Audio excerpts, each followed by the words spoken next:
So most of you probably already know about this situation that Warner Brothers Games is in, but in the off chance that you don't, I'm just going to give a brief summary of essentially what's going down. So in about 2018, AT&T purchased Warner Brothers, and this included, of course, DC Comics, the Warner Brothers films, Warner Brothers Games, and now they are shopping around to find a place to sell Warner Brothers games. So this doesn't mean that Warner Brothers as a whole will be moving from AT&T. AT&T will still be in charge of the films, the comics for now, unless they decide to start selling other assets. For example, they could sell off DC Comics at some point to another company, but that's all in the future. I don't see them doing that in the imminent future. However, they are shopping around to sell Warner Brothers games. So let's say Microsoft purchases this. Now, I'm not saying that that's likely or that will happen. However, just, bear with me. If Microsoft purchased Warner Brothers games, Microsoft would not own Batman. Microsoft would not own The Matrix. However, they would have the rights to make a Batman game or a Matrix game. This would also mean that they are in charge of the division. So they would own Rocksteady. They would own Warner Brothers Games Montreal. They would own Avalanche. They would own Traveler's Tales, Monolith, NetherRealm. So all of these studios would fall under the umbrella of this new publisher. And as of right now, there are 5 people interested in purchasing Warner Brothers games. 2 of them are remaining silent for now.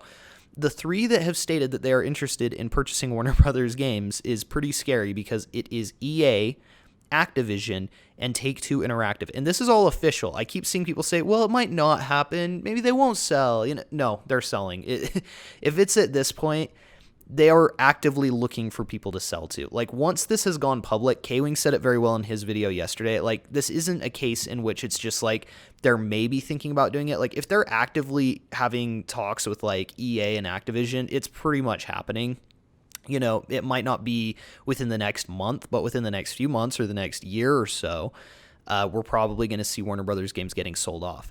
Now, before I get into how this could impact the fans, I want to talk about the very real-world consequences that this could do. And if you want to hear more about this topic, I'd recommend listening to K-Wing's stream. I'd recommend listening to Slickmoff's video. Both of them bring up really great points, and both of them are almost on opposite ends of the spectrum, where K-Wing's looking at this with a very worst-case scenario perspective, and Slickmoff is looking at this very optimistically with potentially a best-case scenario.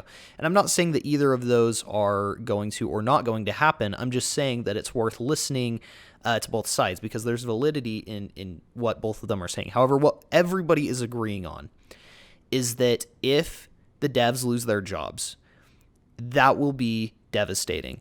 And they really could. So let's say Activision purchases Warner Brothers games. They could look at Rocksteady and say, we don't like your game model. We want to make a Battle Royale DC game. So you have to make that. Or, so first, that would be bad because then the devs aren't making what they want to make. They're making what the company thinks will make the most money. So then it sort of just becomes soulless. Like, it's not like they're making games because they love doing it. They're doing it because they're obligated to do something. But even worse, what could happen is Activision could look at Rocksteady and say, we like your brand name. You guys have a pretty good reputation, but we don't really like your game model. So we're going to absolve your studio. So, they'd shut down Rocksteady as it is. Then they'd open a new studio with the same name. So they'd open a new Rocksteady and fill it with like Battlefront devs and Battlefield devs and stuff, and they would be in charge of making, Arkham Online, the video game.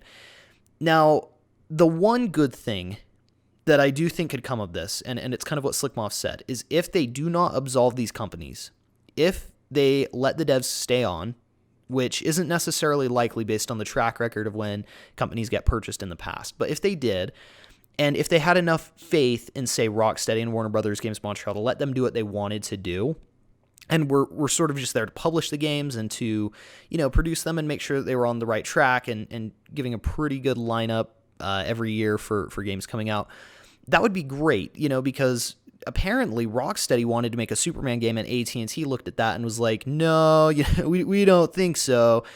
So, if Activision purchased Warner Brothers, there's a good chance that they would look at a character like Superman and say, why not? Let's take a risk on this. However, and this is a big however, I do not trust EA, Activision, Take-Two Interactive with anything. I mean, you hear like even the great games that have been published by those studios, the companies making the games basically had to fight tooth and nail with these publishers in order to basically create the game that they wanted. And this is in addition to a lot of crunch that these developers go under. You hear about like I love Red Dead Redemption 2, but some of those devs were so mistreated during the production of that game. And I don't really necessarily blame Rockstar as much as I blame, Take-Two Interactive for, really pressuring them, like, you have to have it out by this time. And as a publisher, that's kind of your job, but there's some questionable legal stuff that's happened in terms of, like, forcing people to work overtime, like a significant amount of overtime. Like, they're there all the time working on the game.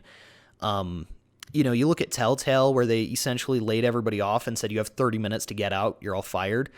That's pretty legally questionable in my eyes. Like I don't know, like I don't think that's fraud necessarily, but to not tell your employees that you're like heavily considering closing until like you're closed, that's problematic.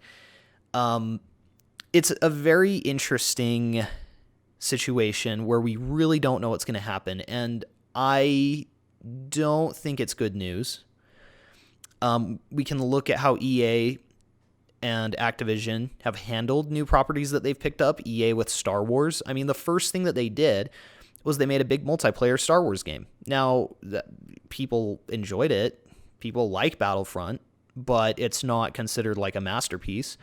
Battlefront 2 came out, and I mean, at launch it was a disaster because of all the microtransactions and all of the like people hated that.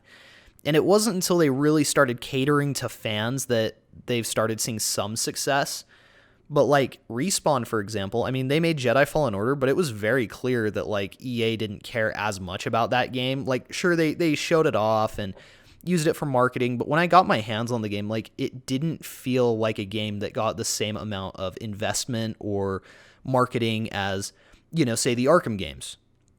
And I'm not here to like put shade on Respawn or Jedi Fallen Order. I'm just saying that it kind of feels almost more like an indie game than a big AAA game. And the same goes for the Amazing Spider-Man 2 with Activision. You look at Activision and what they did with Spider-Man.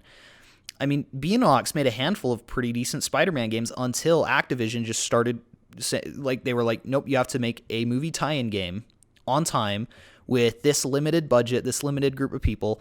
Now, I'm worried that that's what would happen if they did decide to make a Superman game. It's like, we don't know if he'll make that much, so we're not going to invest a ton of time or energy into this. So you guys have 2 years to put together a Superman game with 100 people, and, like that would not be a good Superman game. I can tell you right now, a good Superman game is Rocksteady sitting down for 4 years, developing it, maybe outsourcing some of the level design to others to make it just massive. Like, it's really a situation in which we have to trust that whoever buys this company would have enough respect and trust in these developers to keep them on, so to not absolve Warner Brothers Games Montreal, Rocksteady, Avalanche, Monolith, but instead to kind of trust them to do their thing and continue operating as they have. And, like Slickmoff said, I mean, it's very possible that could happen, and that all that we'd really get is a company behind them that's willing to take more risks.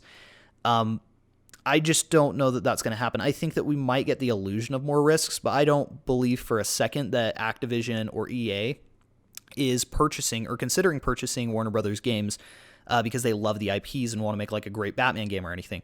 I really think that they're doing it because they're seeing dollar signs. They're picturing putting Batman on a cover of a game, and they're seeing dollar signs. And it's a good brand name. It really is. Like, from a marketing perspective and a company perspective, I get it. But I don't know. As a consumer of these games and as a big fan of the developers, like, I really have come to respect and really value my friendship with a lot of these devs, particularly at Warner Brothers Games Montreal.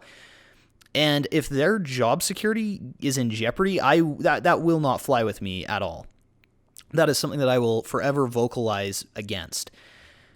It's so tricky to know what's going to happen.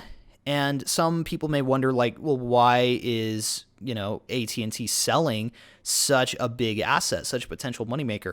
The reason is that Warner Brothers and AT&T by extension are in a huge amount of debt, like $168 billion or something. Like, that is nothing to sneeze at. And it may seem kind of shocking that that's how in the hole they are, but when you start considering, like, that, I think that they thought really that, like, Batman versus Superman would be $1 billion, that Justice League would be, like, over $1 billion. Like, I really think that they thought that the DCEU would kick off a huge moneymaker, that, that Damian Wayne Batman game, the Suicide Squad game, all these games would come out. And so I think that their business model just kind of fell apart when they realized the DCEU wasn't working, when a bunch of these games got scrapped. And so as a result, AT&T is essentially throwing money into Warner Brothers Games Montreal, Rocksteady, Avalanche, Monolith every year. And AT&T hasn't seen a return on that. That's the other thing that we have to remember is, like, if a new studio picked up Warner Brothers games, to them, it's not like they've been waiting 6 years for a Batman game. To them, it's like, this is year one of us owning new property. So they're going to do whatever they want. And they'll sort of pretend to cater to fans, but really it's about making money. Especially, again, with the studios that are looking at purchasing this, I have no doubt that that's the case. Now, what AT&T should do, in my opinion, and I kind of made some joke tweets yesterday about how I'd run Warner Brothers games, but honestly, I don't know why they're not running it that way. I showed, like, a lineup of IPs and like placeholders and PS5 boxes and stuff. And you look at what they could do with DC.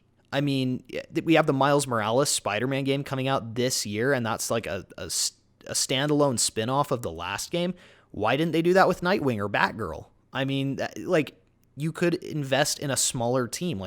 50 people could probably throw together a Nightwing game in like 2 years, if we're being realistic, because he's not as big of a character as Batman, and if it's on the scale of, like, Uncharted: The Lost Legacy or something, why not? You look at some of the IPs they own, Stephen King horror films. Like, why don't they outsource to Bloober Team that makes the Layers of Fear games and let them work with a Stephen King IP?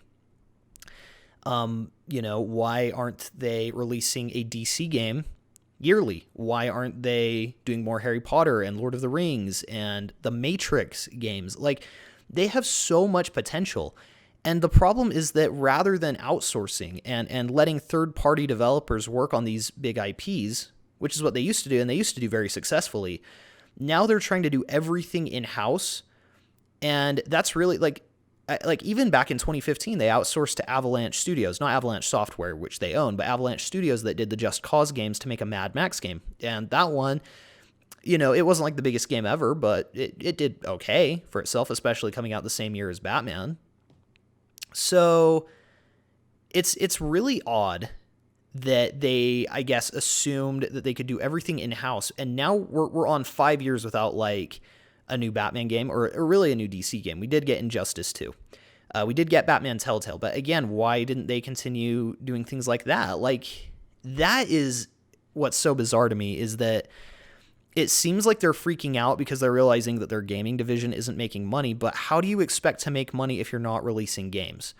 K-Wing said it best, like, when you're waiting 5 years to release a new open world DC game, that's corporate suicide. You own Superman, Batman, Wonder Woman, Flash, Green Lantern, Green Arrow, all these characters, and you're doing nothing with them. That's corporate suicide, because it's a genre of game that is super high in demand that you're doing nothing with. It's just so bizarre. And really, we've gotten MK11. Yes, we've gotten the Lego games. But the potential that they have that they are squandering is so weird. And so if I was AT&T, I wouldn't be looking at selling, because by selling, again, they're like hundreds of billions of dollars in debt. They will get $4 billion for this sale. Granted, they will not have to finance these games anymore, and they will get revenue from these games. So I do understand the trade-off. However, I think that they would be so much more successful if they just, bit the bullet, said we're releasing at least one AAA game a year. We'll continue to release 1 to 2 Lego games. When a fighting game from NetherRealm is ready, we'll release that. We won't go more than 3 years without a DC game. And every year, we'll get either Lord of the Rings, Harry Potter, The Matrix, Stephen King. Like, there is so much potential that they are squandering. And it just really breaks my heart as a fan.